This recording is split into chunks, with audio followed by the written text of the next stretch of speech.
বন্ধুরা, আজকে যে বিষয় আলোচনা করব, কিভাবে আপনার বউয়ের সাথে ঘন্টার পর ঘন্টা ঘাপাঘাপ করতে পারবেন এবং আপনার যৌন ক্ষমতা ও বীর্য কিভাবে গাঢ় করবেন। আজকের ভিডিওটি যদি না টেনে দেখে থাকেন তাহলে আপনার উপকার আসবে। অনেকে দেখা যায় অতিরিক্ত মাত্রায় শারীরিক মেলামেশা করার ফলে শুক্র স্বল্পতা দেখা দেয়, অর্থাৎ শুক্রাণুর মাত্রা কমে যায় এবং বীর্য পাতলা হয়ে যায়। আপনার শরীরের যদি শুক্রাণুর মাত্রা কমে যায় তবে আপনি অনেক সময় সন্তান জন্ম দিতে অক্ষম হতে পারেন। কি খেলে 3 গুণ বেড়ে যায় পুরুষের যৌন সক্ষমতা? ডাক্তারি পরামর্শ। স্বামী স্ত্রী সহবাস করার সময় কিছু নিয়ম কানুন আছে।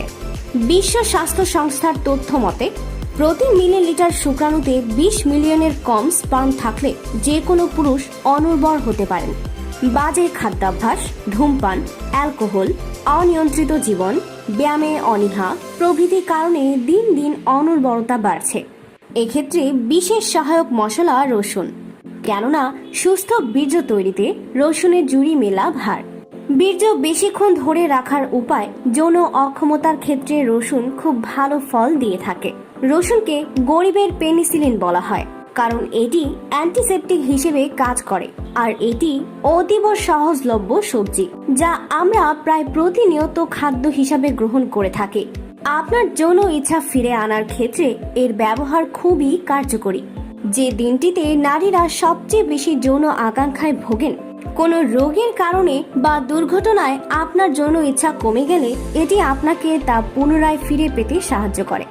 এছাড়া যদি কোনো ব্যক্তির যৌন ইচ্ছা খুব বেশি হয় বা তা মাত্রাতিরিক্ত হয়, যার অত্যাধিক প্রয়োগ তার নার্ভ সিস্টেমের ক্ষতি করতে পারে, এমন ক্ষেত্রেও রসুন খুবই কার্যকরী।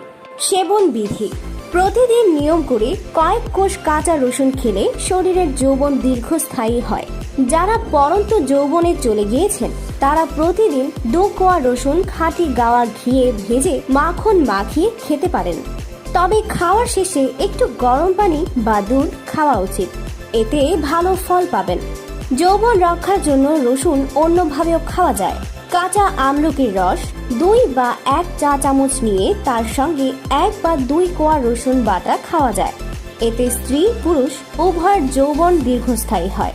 গবেষণায় প্রমাণিত, এতে করে 3 গুণ পরিমাণ শক্তি বেড়ে যায়। সাবধানতা।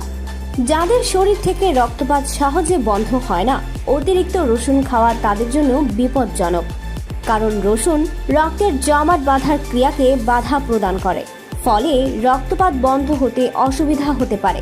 তাছাড়া অতিরিক্ত রসুন শরীরে অ্যালার্জি ঘটাতে পারে। এসব ক্ষেত্রে অতিরিক্ত রসুন না খাওয়াই উত্তম। রসুন খাওয়ার ফলে পাকস্থলীতে অস্বস্তি বোধ করলে রসুন খাওয়া বন্ধ রাখুন।